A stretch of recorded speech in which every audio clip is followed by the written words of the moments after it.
छोड़ो मुझे, क्यों पकड़ रखा है मुझे? छोड़ मुझे, नीचे बिठा से, नीचे बिठा, मुंह खोल इसका, मुंह खोल।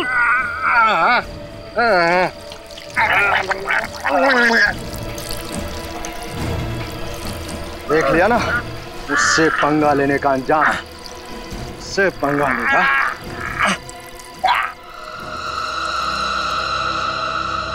बॉस, ये उंगली एक लड़की की है जिसकी उम्र 22 से 25 साल के बीच में है। सर कोई और खास बात? हाँ, एक खास बात पता चली है। ये उंगली जिस किसी भी लड़की की है उसे जरूर कोई किडनी की तकलीफ और फंगल इन्फेक्शन हुआ है। इतनी कम उम्र में किडनी की बीमारी? बीमारियां आजकल उम्र देख के नहीं होती हैं फ्रेडी। निखिल, एक काम करो, पता लगाओ इस हफ्ते भर में 22 और 25 साल की उम्र की कितनी लड़कियां गायब हुई हैं और उनके गायब होने के रिपोर्ट्स लिखवाए गए हैं। हाँ सर, मेरी समझ में ये नहीं आ रहा है कि उस लड़की की उंगली वहां तक पहुंची कैसे? मच्छी ले लो, मच्छी, ताजी ताजी मच्छी, पापलेट, सुरमई, झींगा, मच्छी ले लो, ताजी ताजी मच्छी, मच्छी ले लो, मच्छी, ताजी ताजी मच्छी। मच्छी ताजी है ना? एकदम ताजी। दो हाथ ले चढ़ो। बांगड़ा कोनी। पापलेट कैसा दिया है? 800 सहा। भाई 800 कुछ है? अरे पापलेट बेच रही या सोना? अरे क्या साहिब, मैं मजाक करते हैं। सोना किधर 800 में मिलेगा? एकदम सही भाव है। ये 500 रख और सारी पापलेटें बांध दे। नहीं नहीं साहिब, मेरा आदमी बहुत मेहनत करके मच्छी पकड़ के लाता है, ये भाव नहीं परवड़ेगा। ठीक है, ये 100 और 600 रख। चल ना आपका ना मेरा, 750 लूंगी। बोलो, बांधू मच्छी? 600 अपना आखिरी ऑफर है, वरना बाजार में और भी बहुत अच्छी जगह अच्छी मच्छी मिलती है। हाँ साहिब, आप उधर से ही लो, आपका भी भला होएगा, उनका भी भला होएगा। दो हाथ दो जरा। ये तो अजीब मुसीबत है। मच्छी ले लो, मच्छी। अजीब मच्छी वाली है तो। ताजी ताजी मच्छी। अरे वो मच्छी वाली, झींगा है क्या? है भाभी, आइए।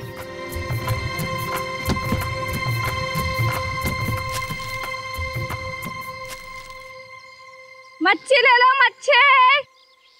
ओ ताई, यहाँ ना। आली आली, सिंगाड़ा है क्या? आहे आहे, हाथ दे मला। ये बगा, देखने में तो ठीक लग रही है, जरा काट के बताना। क्या मेम साहब, बाहर से जितना ताजा है अंदर से भी उतना ही ताजा है।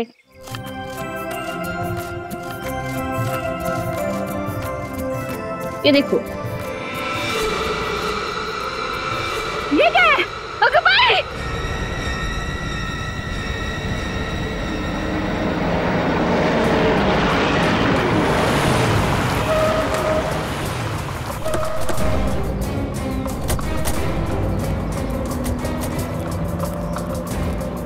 आप ही ने फोन किया था? जी, जरा इससे पूछिए, इस मछली में इंसान की उंगली कहाँ से आई? मुझे कुछ नहीं मालूम साहब, सच्ची मुझे कुछ नहीं मालूम।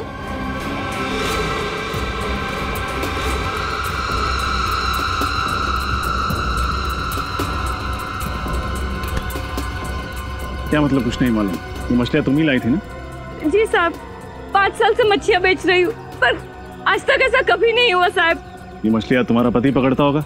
जी, पर वो तो बहुत सीधा आदमी है, उसने कोई गड़बड़ नहीं की। तो फिर ये मच्छी कहाँ से पकड़ के लाया? वो तो नहीं मालूम, वो ही बता सकता है। बुला उसे। कि वो मच्छियाँ पकड़ने गया है, शाम तक लौटेगा। बाकी की मच्छियों में तो ऐसा कुछ भी नहीं है। एक काम करो, ये कार्ड रखो, तो बोलो CID ब्यूरो आके मिलो। जी साहब।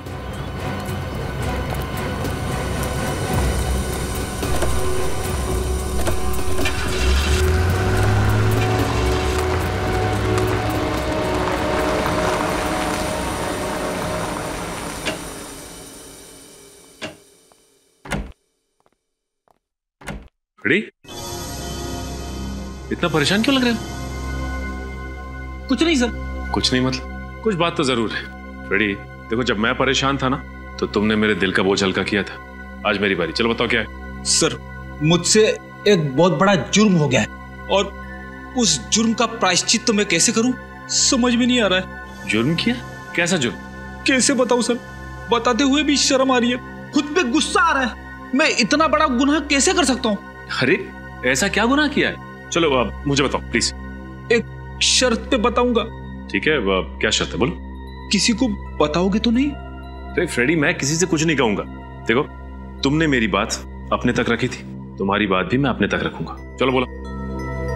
कान में बताऊंगा। ठीक है।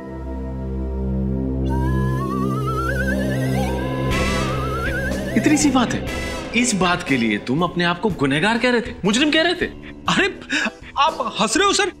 एक शादीशुदा आदमी के लिए ये एक बहुत बड़ा गुनाह है, बहुत बड़ा गुनाह। आदमी खुद का जन्मदिन भूल जाए तो भी चलता है, लेकिन उसे कभी भी अपनी सासू माँ का जन्मदिन नहीं भूलना चाहिए। अब सारी बात समझ में आई मुझे। तुम अपनी सासू माँ का जन्मदिन भूल गए, राइट? और इस बात को लेके भाभी जी नाराज हो गई, राइट? नाराज? अरे सर उसने मुझे घर का खाना देना बंद कर दिया है। पिछले 2 दिन से मैं बाहर का खाना खा रहा हूँ। पेट का बैंड बज गया है, बैंड। ये आवाज कैसे?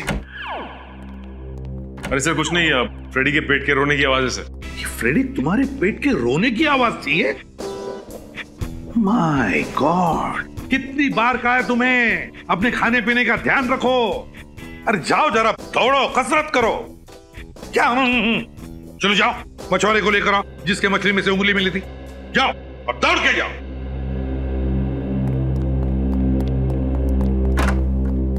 मिसिंग पर्सन ब्यूरो से क्या पता चला? सर इस हफ्ते 5 ऐसी लड़कियों की रिपोर्ट लिखवाई गई है जो मिसिंग है, जिनकी उम्र 22 से 25 के बीच में। 5 लड़कियां हैं 22 और 25 साल की उम्र की। उनके घर वालों से जाकर पूछताछ करनी पड़ेगी, अच्छी तरह से पूछताछ करनी पड़ेगी। सर अरे वो मछली जिसमें से उंगली मिली थी, कहां पकड़ी थी तुमने वो? साहब वो मछली मैंने समुंदर से पकड़ी थी। समुंदर से? सर इतने बड़े समुंदर में एक लड़की को ढूंढना बड़ा मुश्किल है। वही तो, अगर एक बार पता चल जाए ना कि वो उंगली है किस लड़की की, तो सारा राज धीरे धीरे खुल जाएगा। वही तो राज है उस उंगली के पीछे। पर क्या? और है किसकी वो उंगली? क्या है ये राज?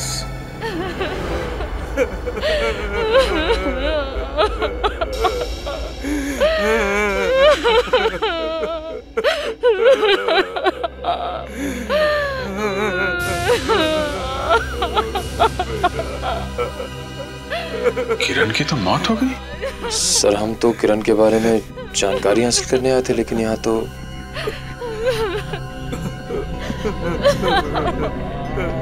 जी आप माफ कीजिएगा, आप किरण के पिताजी? हाँ जी मैं ही हूँ, किरण का भागा पिता। देखिए मैं जानता हूँ ये वक्त गलत है, पर हमें किरण के बारे में आपसे कुछ सवाल पूछने थे। क्या आप पुलिस वाले हैं? हम लोग सीआईडी से हैं। सीआईडी? सीआईडी से? पूछो, क्या पूछना चाहते हो? दरअसल हमें एक उंगली मिली है, कटी हुई उंगली, और हमें शक है कि वो उंगली आपकी बेटी किरण की है। देखिए हमारी जवान बेटी अब इस दुनिया में नहीं रही, हम लोग वैसे भी बहुत सदमे में हैं, और आप इस तरह की बातें करके हमारे गम का बोझ और मत बढ़ाइए। संभालो अपने आप को। मैं आपका दुख समझता हूँ। क्या किरण को किडनी की बीमारी थी? हाँ, लेकिन ये बात आपको कैसे मालूम? और उसे फंगल इन्फेक्शन भी था। जी, किडनी फेलियर की वजह से। देखिए जिस किसी की भी ये उंगली है उसे ये बीमारी थी। अगर आप बुरा ना माने तो हम किरण का हाथ चेक कर सकते हैं। बिल्कुल नहीं, मैं इस तरह आपको अपनी मरी हुई बेटी का सबके सामने अपमान नहीं करने दूंगी। शांत हो जाओ शारदा, इन्हें जांच करने दो। ठीक है, अगर आपके लिए जरूरी है तो आप कर लीजिए। Thank you very much.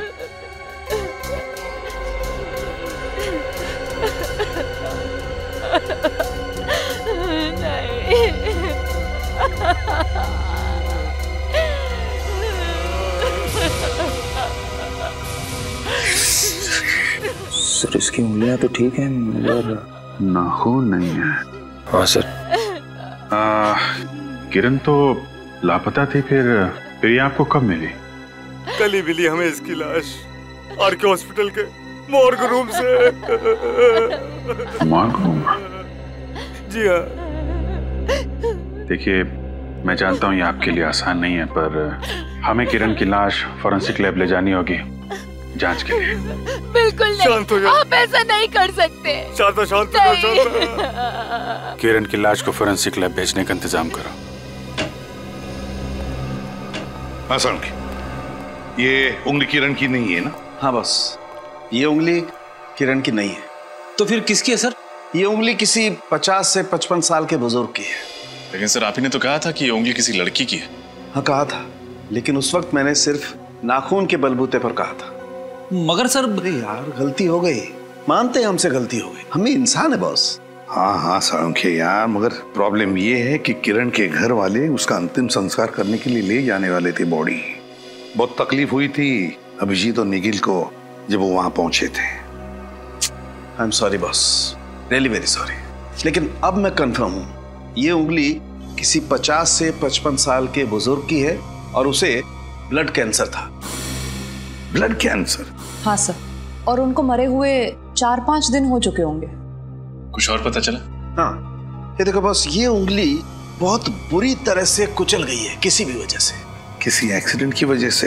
हाँ हो सकता है। लेकिन एक काम करो, किरण की बॉडी उसके घर वालों को सौंप दो और उनसे कहो कि हमसे गलती हो गई और हम माफी चाहते हैं। रजत, पता लगाना पड़ेगा किसी ऐसे आदमी का जिसकी उम्र 50-55 की है और जिसे ब्लड कैंसर है और जिसकी उंगली बुरी तरह से कुचल गई है एक्सीडेंट में। देखते हैं इस हॉस्पिटल से क्या पता चलता है। एक्सक्यूज मी, हम लोग सीआईडी से आपसे कुछ पूछताछ करनी है। सीआईडी? क्या बात है सर, किसी का खून हो गया क्या? हाँ, हमें ये पता करना है कि कुछ दिन पहले आपके हॉस्पिटल में एक 50-55 साल के बुजुर्ग अपना कैंसर का इलाज कराने आए थे क्या? सर यहाँ सभी मरीज कैंसर का इलाज कराने ही आते हैं। आप किसकी बात कर रहे हैं सर? उन्हें ब्लड कैंसर था और एक हादसे में उनके हाथ का आगे का हिस्सा खराब हो गया था, इसीलिए उन्होंने ऑपरेशन भी कराया था उसका। अरे बाप रे, जिस इंसान को कैंसर था उसके साथ ये हादसा भी हो गया। जिंदगी भी ना पता नहीं कितना कष्ट देती है कई लोगों को। सर मैं चेक करके बताता। प्लीज। हाँ सर, आप ठीक कर रहे हैं।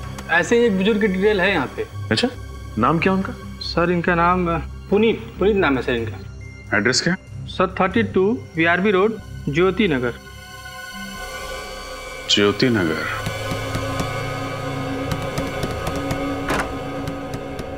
जी कहिए। सीआईडी। सीआईडी? आप लोग मेरे पापा के सिलसिले में बात करने आए हैं ना? क्या वो मिल गए? जी नहीं, दरअसल बात थोड़ी सीरियस है। सीरियस? क्या हुआ सर? सर मेरे पापा ठीक तो है? जवाब दीजिए सर। बात यह है कि हमें कटी हुई उंगली मिली है। कटी हुई उंगली? जी हाँ, और हमें शक है कि वो उंगली आपके पिता पुनीत जी की है। क्या? ये नहीं हो सकता। नहीं, ये नहीं हो सकता। ऐसा ही हुआ है, यही सच है। कहाँ मिली उंगली? मछली के अंदर। मछली के अंदर से? जी हाँ। लेकिन आप लोग इतने यकीन के साथ कैसे कह सकते हैं कि वो उंगली मेरे पापा की ही है? देखिए, वो उंगली किसी 50-55 साल के आदमी की है जिसे ब्लड कैंसर है। Blood cancer? हे भगवान, मेरे पापा को भी ब्लड कैंसर था। कहीं वो उंगली। संभालिए अपने आप को। ये बताइए, आपके पिताजी गायब कैसे हुए? 3 दिन पहले मेरे पापा फैक्ट्री में काम कर रहे थे तो उनके दोनों हाथ मशीन के अंदर आ गए और जब मैं उन्हें हॉस्पिटल लेकर गया तो। डॉक्टर हटिए, रास्ता दीजिए, मेरे पापा को बहुत दर्द हो रहा है, रास्ता दीजिए। कोई है? डॉक्टर को बुलाओ, डॉक्टर। एक डॉक्टर भी नहीं है मेरे पापा को देखने के लिए। घबराना मत पापा, मैं आपको कुछ नहीं होने दूंगा, ठीक है?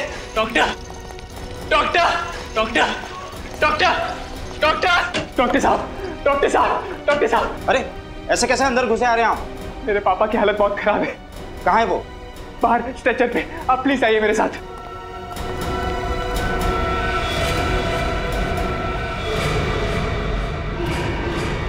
कहाँ है आपके पिताजी? यहीं पे तो थे, कहाँ चले गए? ये कैसा मजाक है? ये मजाक नहीं डॉक्टर साहब, यहीं पे तो थे, मैं भी उन्हें स्ट्रेचर पे लाया था।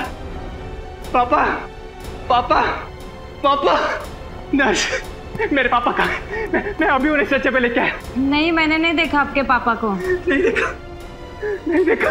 पापा, भाई साहब, मेरे पापा कहाँ हैं? हाँ, मेरे पापा कहाँ हैं? मुझे क्या पता? नहीं पता, कहाँ गए मेरे पापा? पापा, पापा, पापा। कौन से हॉस्पिटल में गए थे आप? RK hospital. RK hospital? Sir, ये तो वही हॉस्पिटल है ना जिसके मॉर्ग में किरण की लाश रखी गई थी? कहीं इन दोनों बातों का आपस में कोई संबंध तो नहीं? R K hospital. सालुंके, तरीका सालुंके कहाँ है? हाँ सर, सालुंके सर, वो एक्चुअली सर। एक्चुअली वो कहाँ है? सालुंके कहाँ है? सर दरअसल बात यह है कि मैं क्या कह रही थी। कहाँ है सालुंके? कुछ गड़बड़ की है क्या उसने? नहीं, ऐसा कुछ नहीं है। ऐसा कुछ नहीं है? वहां क्यों देख रही हो? सालुंके? सर वहाँ पे मत जाइए, वहाँ पे कोई नहीं है। सालुंके, सालुंके, ये क्या बचपना है? नहीं कुछ नहीं, वो मैं क्या? हाँ? जरूर कुछ गड़बड़ की है तूने? नहीं, गड़बड़ कुछ नहीं की बस। तो फिर ऐसे छुप के क्यों बैठा? मैं निकलता हूँ, बाहर निकलता हूँ, लेकिन एक शर्त है। अरे फिर बचपना? तुम मुझे कुछ कहोगे नहीं। तू पहले बाहर आ। हाँ, निकलता हूँ। क्या हुआ बता? क्या गड़बड़ की है तूने? नहीं, गड़बड़ कुछ नहीं की है बॉस। मैं तुम्हें कुछ बताना चाहता हूँ। क्या बताना चाहता है? बॉस, वो जो उंगली है, हाँ, वो उंगली एक लड़की की भी है और एक आदमी की भी है। क्या कहा तूने? ये उंगली एक लड़की की भी है और एक आदमी की भी? हाँ। क्या बात कर रहे हैं सालुंके साहब? एक उंगली तो एक ही इंसान की हो सकती है ना। अब ये उंगली एक आदमी और एक लड़की दोनों की कैसे हो सकती है? वो इसलिए रजत, ये पूरी की पूरी उंगली है तो पुनीत जी की, लेकिन उस पर जो नाखून लगा हुआ है वो है किरण का। ये उंगली है पुनीत की, पर नाखून लगा है किरण का। मतलब तुम्हारे कहने का मतलब है कि नेल ग्राफ्टिंग किया है? एग्जैक्टली बॉस, यही मैं कहना चाहता हूँ बॉस। ये जो उंगली थी ये कुचली हुई थी, और इस कुचली हुई उंगली पर किसी का नेल ग्राफ्ट किया गया है। नेल ग्राफ्टिंग का मतलब है अगर नाखून टूट जाए तो उसकी जगह पे ऑपरेशन के जरिए किसी और का नाखून लगवाना। अरे वाह, आज सूरज किधर से निकला भाई? आप मेरी इंसल्ट कर रहे हैं? अरे नहीं सालुंके, किसी भी ग्राफ्टिंग में, मेरा मतलब है ऑर्गन ग्राफ्टिंग में, चलो हम नेल ग्राफ्टिंग समझते हैं। अगर उंगली आदमी की है तो उसके ऊपर नाखून लगेगा आदमी का ही, और अगर लड़की की उंगली है तो उस पर नाखून लगेगा लड़की का, है ना? नहीं तो ये रिजेक्ट हो सकता है। बिल्कुल। तो फिर ये क्या है? वही तो मैं भी सोच रहा हूँ बॉस, ये क्या है? ये किस अनाड़ी डॉक्टर ने किया है? ऐसा तो कहीं होता ही नहीं है। मगर जो कुछ भी हुआ है आरके हॉस्पिटल में ही हुआ है, क्योंकि पुनीत भी गया था आरके हॉस्पिटल में, और किरण की लाश भी मॉर्ग में थी आरके हॉस्पिटल में। तो गड़बड़ जो कुछ भी है उस आरके हॉस्पिटल में ही है। जी कहिए। मैं सीआईडी से हूँ। पुनीत जी के बारे में आपसे कुछ पूछताछ करनी है। पुनीत? कौन पुनीत जी? राहुल के पिताजी, ये राहुल। कुछ याद आया आपको? ये अपने पिता के इलाज के लिए आपसे विनती करता रहा, और इसी बीच पुनीत जी हॉस्पिटल से गायब हो गए। अच्छा, राहुल के पिताजी, इनकी बात कर रहे हैं आप? सर, वो हॉस्पिटल से कहाँ चले गए किसी को कुछ पता नहीं चला। कमाल है, कैसा हॉस्पिटल है ये? एक घायल मरीज यहाँ से गायब हो जाता है और किसी को कुछ पता नहीं चलता। सर, पहले तो मुझे लगा कि वो मजाक कर रहा था, लेकिन जब बाद में पता चला तो सचमुच सर मुझे बहुत बुरा लगा। नहीं साहब, मैंने नहीं देखा। वो आदमी कहाँ गया? तुमने कुछ देखा कैसे नहीं? एक आदमी हॉस्पिटल से अचानक गायब हो जाता है और तुम कहते हो कि तुमने कुछ देखा ही नहीं। पुनीत जी के हाथों से खून बह रहा था, वो दर्द से करा रहे थे और किसी ने कुछ देखा ही नहीं। कमाल है साहब, मैं बिल्कुल आपसे सच कह रहा हूँ। मैंने उन्हें अंदर आते हुए तो देखा था, पर बाहर जाते नहीं। वो इस गेट से बाहर नहीं गए। अगर इस गेट से बाहर नहीं गए तो क्या हॉस्पिटल में कोई और भी रास्ता क्या बाहर निकलने का? हाँ साहब, शायद वो दूसरे गेट से गए होंगे। दूसरे गेट से? अच्छा, उस गेट पे कोई वॉचमैन रहता है? जी साहब, वहाँ रघु नाम का वॉचमैन बैठता है। अच्छा, वो गेट किस तरफ है? साहब, उस तरफ है। तो आपने भी उस घायल आदमी को यहाँ से जाते हुए नहीं देखा? जी नहीं। कमाल है। एक्सक्यूज मी, मेरा नाम सारिका है। मेरे डॉक्टर राकेश का अपॉइंटमेंट है नेल ग्राफ्टिंग के लिए। 1 मिनट में। हेलो डॉक्टर, मिस सारिका आई है आपसे मिलने के लिए। ओके डॉक्टर, आप जा सकती हैं। Thank you. यहाँ नेल ग्राफ्टिंग भी होती है? जी हाँ, नेल ग्राफ्टिंग होती है यहाँ पे। हो, लगता है पुनीत जी का ऑपरेशन यहीं हुआ होगा। आश्रय, कुछ पता चला? सर, नेल ग्राफ्टिंग का ऑपरेशन इस हॉस्पिटल में किया जाता है। इसका मतलब जो कुछ भी हुआ है इस हॉस्पिटल में ही हुआ होगा। हो सकता है सर। हाँ निखिल, ओके ठीक है, तुम हॉस्पिटल के पीछे वाले गेट पे रहो, मैं मिलता हूँ। तुम लोग जरा नेल ग्राफ्टिंग एक्सपर्ट से बात कर लो, मैं अभी आता हूँ। हाँ निखिल। सर ये रघु हैं, उस दिन गेट पे ड्यूटी पे यही थे, अभी सो रहे हैं। सर लगता है हमारे देश के आधे वॉचमैन को ही बीमारी है ड्यूटी पे सोने की। ये बीमारी कम हो जाएगी तो जुर्म भी कम हो जाएंगे। उठाओ इसे। हट हट। क्या यार, इतना अच्छा सपना देख रहा था, तुमने बेवजह जगा दिया।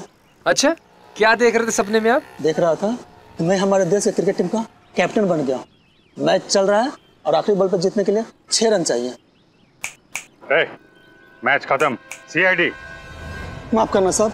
ड्यूटी पे सोता है?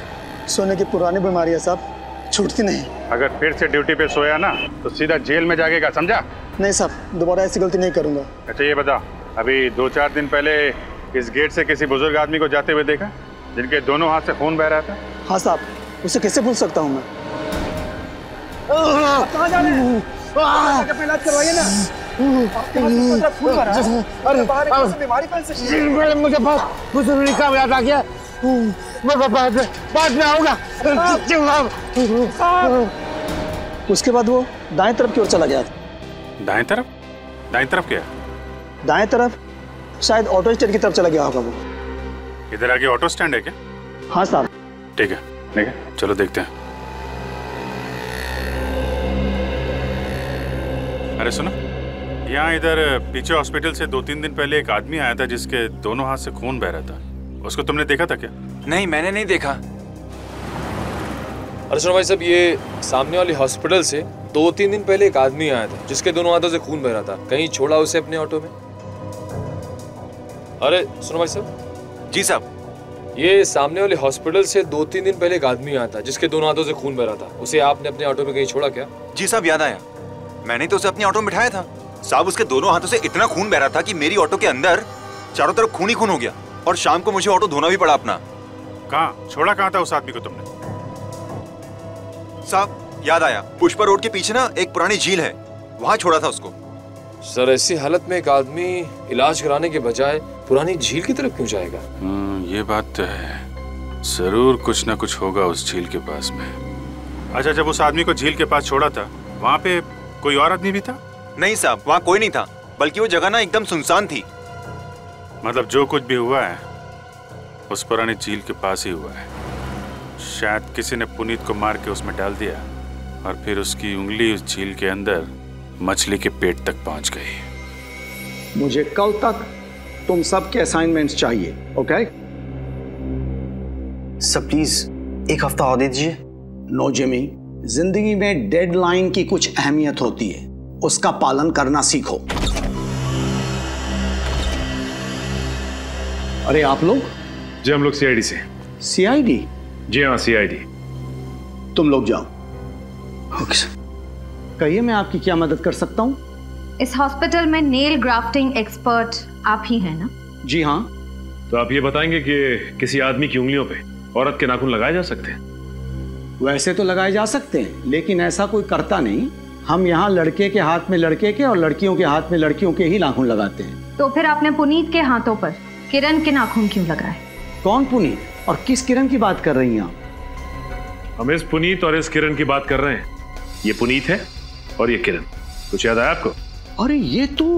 जी हाँ, लाश की फोटो है। नहीं, मैं इन दोनों में से किसी को नहीं जानता। देखिए आप झूठ मत बोलिए।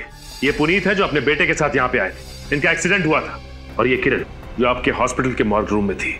देखिए इस हॉस्पिटल में सैकड़ों मरीज होते हैं, मैं सबके नाम तो याद नहीं रख सकता।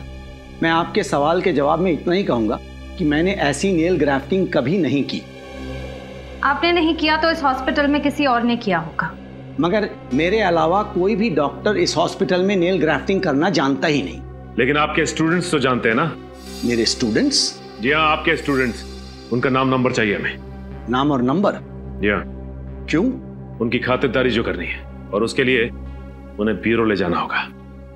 देखिए, हमें अच्छी तरह से पता चल चुका है कि मिस्टर पुनीत की नेल ग्राफ्टिंग तुम में से किसी ने की है। बताओ, किसने की है? सर, हम लोग तो स्टूडेंट है, पढ़ाई करते हैं, हम ऐसे क्यों करेंगे? जीके हॉस्पिटल के नेल ग्राफ्टिंग सर्जन का कहना है कि उन्होंने इस तरह की नेल ग्राफ्टिंग बिल्कुल नहीं की। तो बचते हैं सिर्फ आप लोग। बोलिए, आप में से कौन है जिसने ये नेल ग्राफ्टिंग की? कौन है जिसने किरण की उंगलियों के नाखून पुनीत जी को लगाए? सर, अगर हमें नेल ग्राफ्टिंग करनी होती तो हम लड़की के नाखून पुनीत जी को क्यों लगाते? ये तो हमारे उसूलों के खिलाफ है सर। वो इसलिए क्योंकि उस वक्त किरण की लाश भी तुम्हारी हॉस्पिटल के मॉर्ग रूम में पड़ी हुई थी। तुम लोगों ने सोचा कि क्यों ना किरण के ही नाखून लगा दिए जाए। अरे क्या हुआ, तुम्हें तो बड़े पसीने आ रहे। लो, पहुंच लो। ऐसी तो कोई बात नहीं है। रेडी? इसे सिर्फ पसीना ही नहीं आ रहा है, इसके तो हाथ भी कांप रहे हैं। नाम क्या है तुम्हारा? जिमी। जिमी, कहीं ये नेल ग्राफ्टिंग तुम्ही ने तो नहीं की? नहीं सर। देखो जिमी, झूठ मत बोलो। झूठ बोलना भी एक अपराध है, समझे? सर माफ कर दो सर, गलती होगी। पुनीत अंकल की नेल ग्राफ्टिंग मैंने की थी।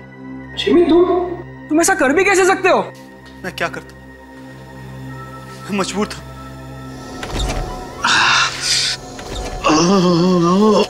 ओह नो, ये कैसे हुआ? आपका तो बहुत खून बह रहा है। काम करते वक्त बेचारे का हाथ मशीन में आ गया। बेटा, उंगलियों के नाखून खराब हो गए। अंकल, अगर नाखून खराब हो गए हैं तो हो सकता है नेल ग्राफ्टिंग करानी पड़े। पर बेटा, इसमें तो बहुत खर्च आएगा। देखो बेटे, ना तो इनकी इतनी हैसियत है और ना ही इनके बेटे राहुल की इतनी हैसियत जो लाखों रुपए के इलाज का खर्च उठा सके। देखिए अंकल, मैं 25-30 हजार तो दे सकता हूँ, लेकिन उससे ज्यादा नहीं बेटा, तुम गलत समझ रहे हो। हमें पैसे नहीं चाहिए। तुम्हें नेल ग्राफ्टिंग आती है ना? हाँ अंकल। बस बेटा, हम ये चाहते हैं कि तुम मेरी उंगलियों को नाखून लगा दो। नहीं अंकल, आप तो जानते हैं ना कि मैं पढ़ाई कर रहा हूँ, और अंकल मुझे ये सब करने की अनुमति नहीं है। नहीं बेटा, हमें पूरा विश्वास है कि तुम ये कर सकते हो। नहीं अंकल। हाँ बेटा, और फिर तुम डॉक्टर लोगों की भलाई के लिए तो बन रहे हो ना?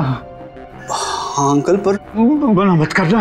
अगर मेरा हाथ बेकार हो गया तो फिर मैं खर्चा कैसे चला पाऊंगा बेटा? ठीक है अंकल, मैं आपके लिए करूंगा, लेकिन अभी नहीं, रात को। और आप लोग पिछले दरवाजे से आना प्लीज अंकल।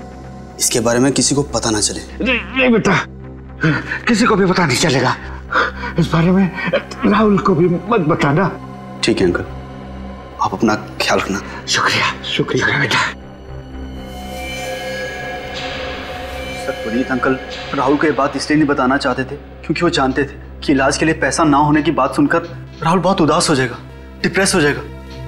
फिर भी तुमने ये गलत काम किया है। अपने डॉक्टरी ज्ञान का गलत फायदा उठाया तुमने। सर, मैं क्या करता? जिन हाथों ने मुझे बचपन में झूला झुलाया, चोट लगने पर मरहम लगाया हो, सर जिन हाथों ने मुझे भूख लगने पर खाना खिलाया हो, उन हाथों को खून से लहूलुहान कैसे छोड़ देता? सर, मैं पुनीत अंकल के साथ ऐसा कैसे कर सकता था सर? ठीक है, फिलहाल आप लोग जा सकते हैं। जरूरत पड़ने पर हम आपको फिर बुलाएंगे। जी सर। पुनीत जी हॉस्पिटल से सीधा पुरानी झील की तरफ गए थे। उन्हें अब झील के आसपास ही तलाशना होगा।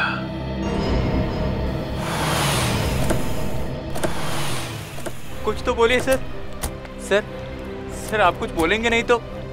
मेरी कुछ समझ में नहीं आ रहा है सर। कहाँ आ गए सर? सर आप लोग ऐसे चुप रहेंगे तो प्लीज सर बताएं ना, हम लोग यहाँ पुरानी झील पे क्यों आए सर? क्योंकि पुनीत जी हॉस्पिटल से सीधे यहीं आए थे और हमें शक है कि नहीं सर, आप प्लीज ये मत कहिएगा कि आपको शक है कि मेरे पापा की लाश इस झील में है। मेरे पापा जिंदा है सर। मेरा दिल कह रहा है कि उन्हें कुछ नहीं हो सकता, उन्हें कुछ नहीं हो सकता है सर। मैं भी यही उम्मीद करता हूँ। आप लोग तलाशी शुरू कीजिए।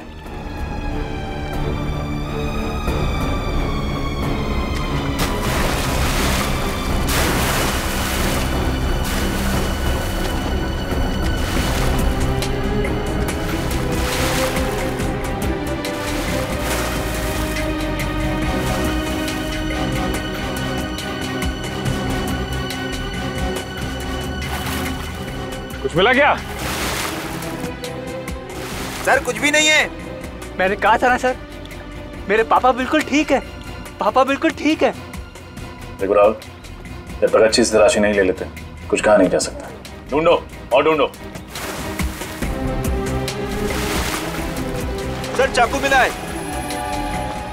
चाकू लेके आओ।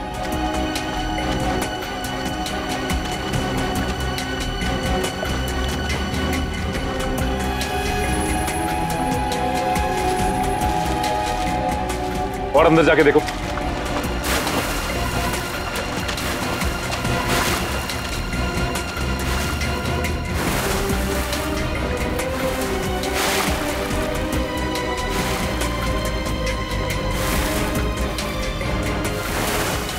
सर यहाँ लाश है सर। लाश? लाश? लाओ बाहर लेके आओ। ए जल्दी आओ। चलो पकड़ो, लाश निकालो।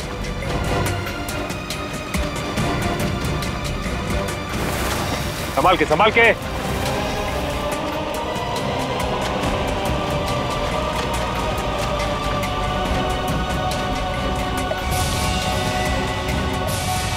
पापा, पापा, ये नहीं हो सकता। आप मुझे छोड़ के नहीं जा सकते। संभालो अपने आप को। वादा कीजिए सर, जिस इंसान ने मेरे सर से मेरे पापा का साया हटाया है, आप उसे जिंदा नहीं छोड़ेंगे। प्लीज वादा कीजिए सर। मैं वादा करता हूँ, जिसने भी पुनीत जी की हत्या की है उसे सिर्फ और सिर्फ फांसी होगी।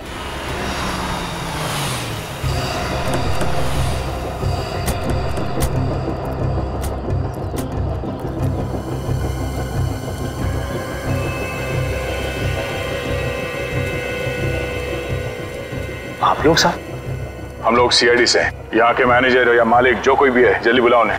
जी साहब।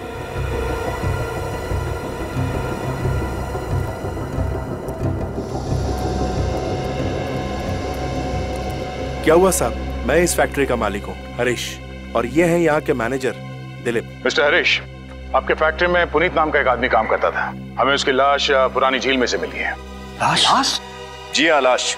जिस दिन उसकी मौत हुई ठीक उसी दिन आपकी फैक्ट्री में काम करते हुए उसका हाथ किसी मशीन में आ गया था ना? हाँ साहब, आया था साहब। लेकिन साहब इसमें मशीन की कोई गलती नहीं है। पुनीत खुद ही बहुत लापरवाही से काम करता था साहब। बिल्कुल नहीं साहब, हमने पुरानी मशीनें बदलने के लिए इन्हें कई बार कहा, इन्होंने एक भी नहीं सुनी। अब इसका नुकसान तो हम मजदूरों को उठाना पड़ता है साहब। साहब ये झूठ बोल रहा है। मेरे पास सारी मशीनों की रसीदें हैं, आप खुद चेक कर लीजिए। मशीनों को ज्यादा साल नहीं हुए। वो तो हम बाद में देख लेंगे। फिलहाल हम लोग यहाँ पे पुनीत के खून के बारे में जानने आए हैं। क्या पुनीत का खून हुआ? हाँ खून। पहले किसी ने पुनीत को चाकू से मारा और फिर उसकी लाश को झील में फेंक दिया। पर साहब ऐसा क्यों करेगा कोई? और पुनीत की किसी के साथ कोई दुश्मनी भी नहीं थी। दुश्मनी थी ना, इस गगन के साथ। अब मुझसे?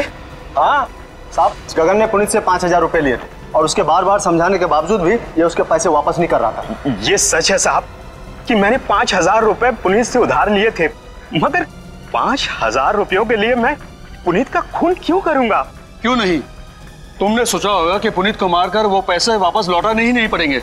ये क्या बकवास है, सरासर झूठ है साहब। मैंने इनके ऊपर इल्जाम लगाया ना साहब, तो ये लोग उल्टा मुझे ही फंसा रहे हैं साहब। अच्छा, पहले ये बताओ कि जब पुनीत गायब हुआ उस दिन उसका बर्ताव कैसा था? साहब वो काफी परेशान सा था और घबराया हुआ था साहब। परेशान था, घबराया हुआ था, क्यों? उसकी वजह तुमने जानने की कोशिश नहीं की? हाँ, मैंने उससे कई बार जानने की कोशिश की, लेकिन उसने मुझे कुछ नहीं बताया। आप लोगों को मालूम है पुनीत की परेशानी की वजह क्या थी?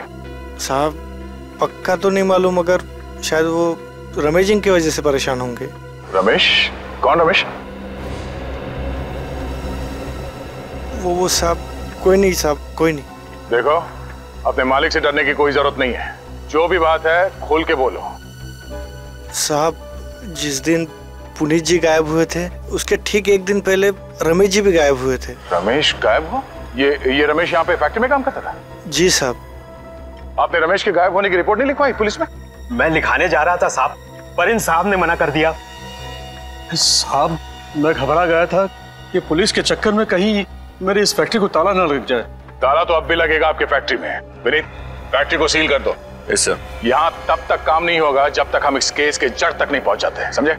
अरे साहब ऐसा मत कीजिए, इस फैक्ट्री से कई मजदूरों के घर चलते हैं। क्यों मालिक, आज हमारे घरों की बड़ी फिक्र हो रही है? नहीं गगन,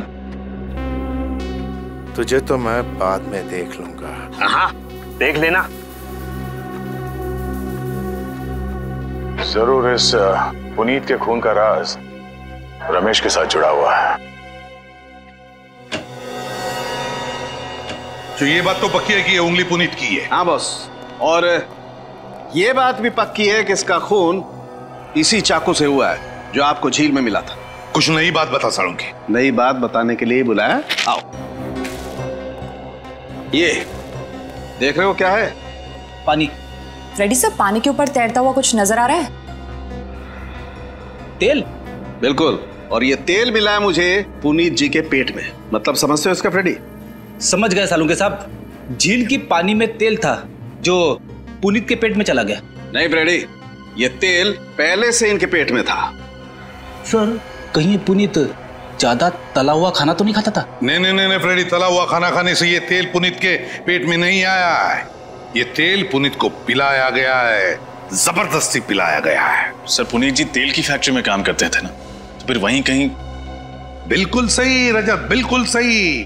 पुनीत की मौत का राज वहीं पर छुपा हुआ है जहां पर ये काम कर रहा था, उसी ऑयल फैक्ट्री में।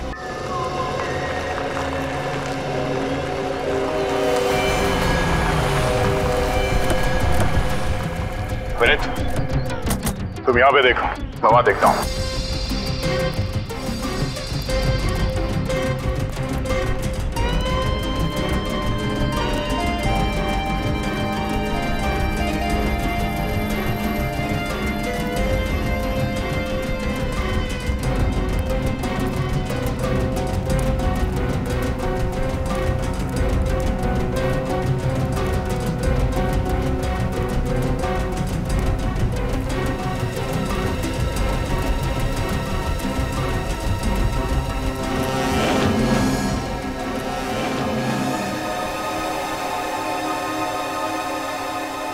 काफी ढीली है यहाँ पे। विनीत!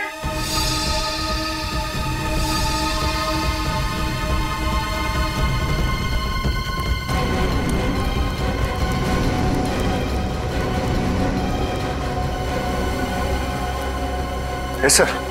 एक काम करो विनीत, गाड़ी में से खोदने के लिए कोई सामान लेके आओ। Yes sir.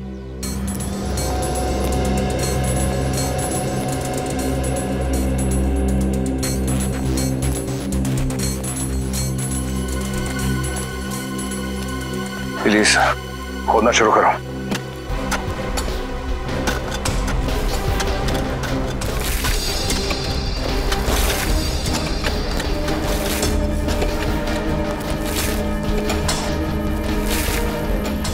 एक मिनट, हाथ से हटाओ।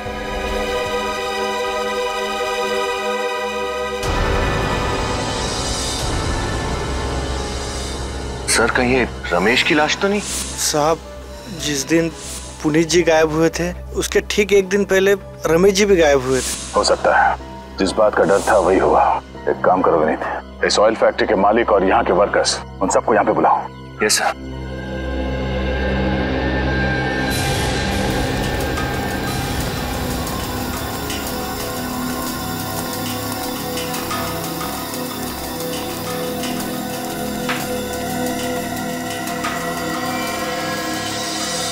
साहब, ये तो रमेश है। रमेश की लाश को यहाँ गाड़ रखा है और हम में से किसी को कुछ खबर नहीं। तो मिस्टर हरीश, क्या कहना है आपका? मैं क्या कहूँ सर, मुझे नहीं मालूम कि ये लाश यहाँ कैसे आ गई। लाश? इस लाश का नाम रमेश है। इसका नाम जरा इज्जत से लीजिए। आपकी तिजोरियां भरने में इसने भी खून पसीना बहाया है, समझे? सर, इस रमेश को भी उसी तरह चाकू घोंप कर मारा गया है जिस तरह पुनीत को मारा था। इसका मतलब है दोनों का खूनी कोई एक ही है, और वो खूनी इस फैक्ट्री में से कोई है। नहीं साहब, हम में से कोई रमेश जी को क्यों मारेगा? ये तो हमारे दोस्त थे। कौन किसका दोस्त था और किसका दुश्मन बहुत जल्द पता चल जाएगा। वो कैसे? आज शाम 7 बजे MI रोड पे एक गवाह खूनी का नाम बताने वाला है। उसने खुद पुनीत का खून होते हुए देखा है। क्या? जी हाँ। बस आज शाम तक का इंतजार है, फिर पता चल जाएगा खूनी कौन है और वो होगा सलाखों के पीछे।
अरे तुम? हाँ मैं। तुम जिंदा हो?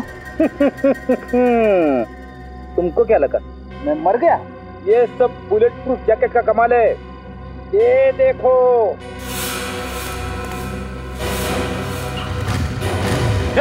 रुक जा।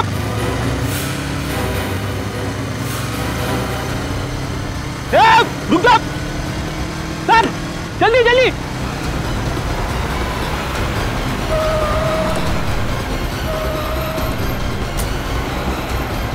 ये आदमी हाथ से छूटना नहीं चाहिए।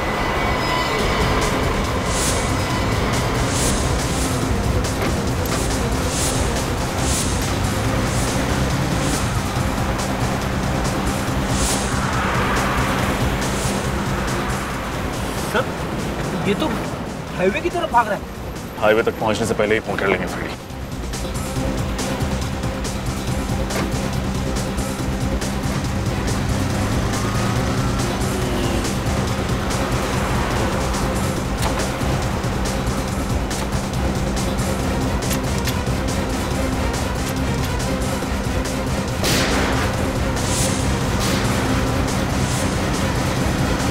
तेरी तो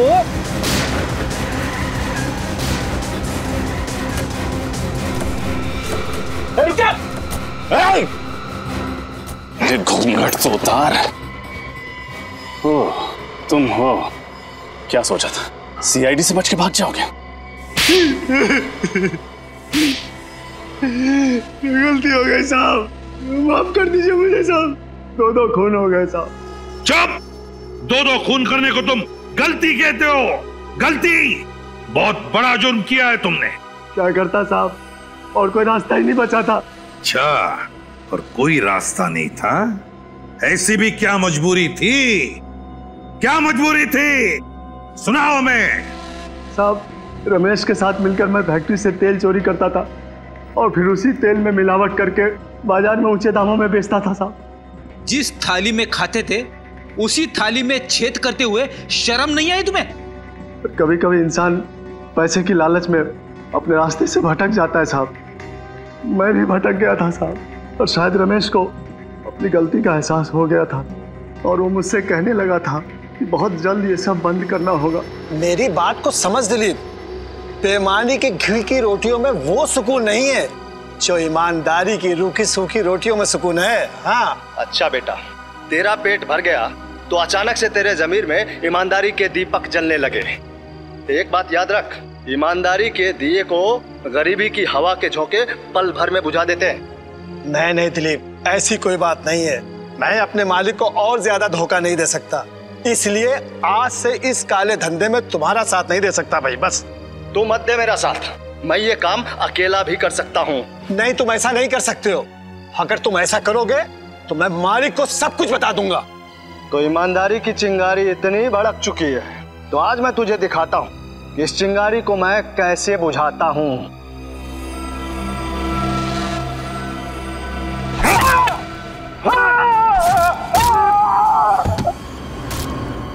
चलो ले चलो इसे, ले चल।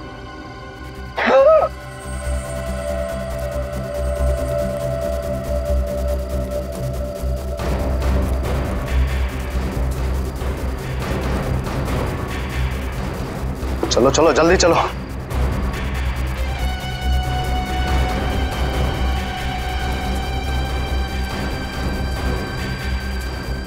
संभालो संभालो संभालो, जल्दी आ जाओ, जल्दी जल्दी करो, कोई देख ना ले।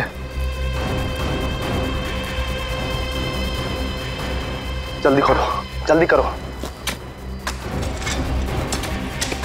कोई देख लिया तो मुसीबत हो जाएगी। जल्दी करो, इधर से खोदो, खींचो इसे।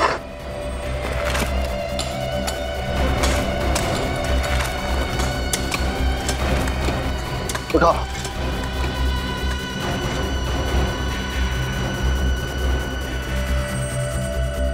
डाल दो, कोई देख लेगा तो मुसीबत हो जाएगी।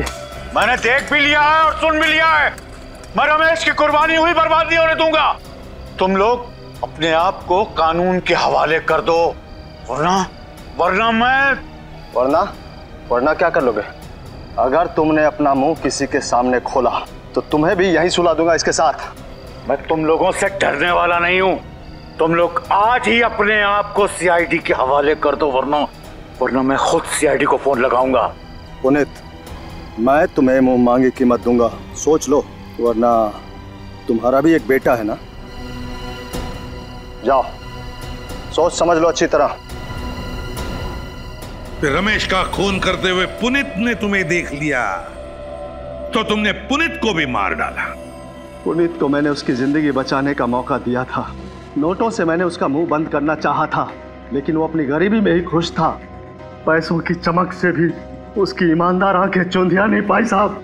क्योंकि सच्चा इंसान था वो, एक सच्चा इंसान जिसकी ईमानदारी तुम खरीद नहीं सके, और फिर इसलिए तुमने उसका हाथ मशीन में डाल दिया। हाँ साहब, लेकिन वो खुशनसीब था कि उस समय बच गया।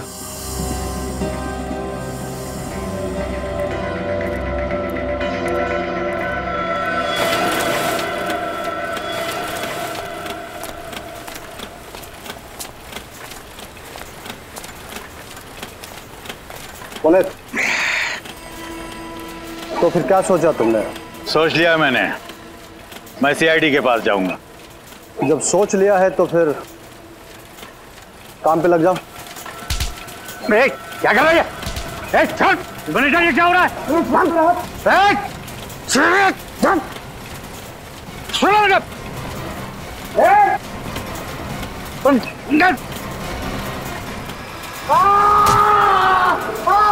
चलो चलो कोई आ रहा है, चलो भागो, छोड़ दो, भागो भागो भागो।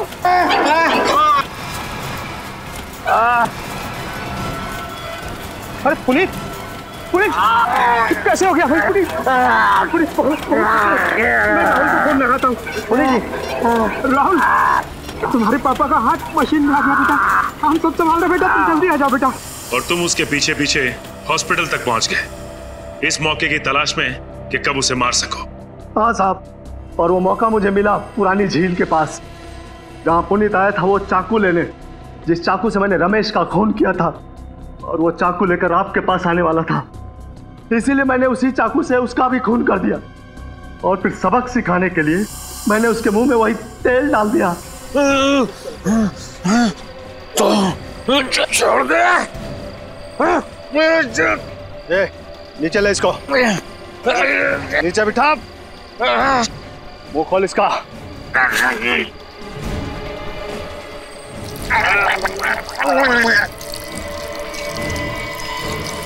और उसी तेल ने तुम्हें पकड़वा दिया।